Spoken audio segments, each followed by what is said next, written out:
এইগুলো কী মাছ আমি জানি না। অনেকে বলে রিটা মাছ, অনেকে বলে হেলেন মাছ। তো আপনারা জেনে থাকলে আমাকে কমেন্ট করবেন। অবশ্যই খেতে ভালো লাগে মাছগুলো। তো আমি কেটে নিচ্ছি। কাটা শেষ, কিন্তু এগুলোর মধ্যে না আমি এক ধরনের ডিম পেয়েছি। কেমন জানি ডিমগুলো অনেকটা মুরগির ডিমের মতো দেখতে। কেমন গোল গোল, ভালোই লাগে দেখতে, খুব সুন্দর অবশ্য ডিমগুলো দেখতে। তো আমি এখন ধুয়ে এগুলো রান্না করব।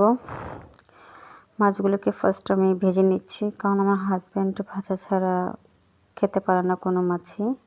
তো আমি ভেজে আলু দিয়ে রান্না করব। আমার ছোট্ট পরিশোনা আবার আলু খায়, তো এই জন্য ভাজা তো আমার শেষ। এখন আমি এগুলোকে রান্না করার জন্য আদা বাটা, পেঁয়াজ, তারপর লবণ, হলুদ গুঁড়ো 1 চামচ, মরিচের গুঁড়ো 1 চামচ, ধনে গুঁড়ো।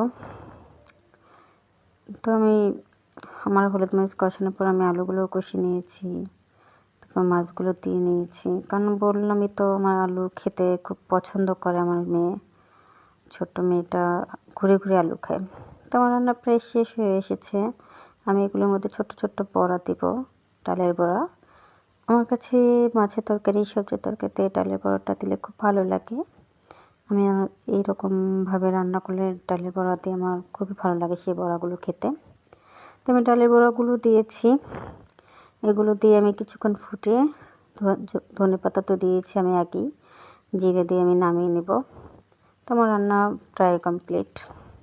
So by.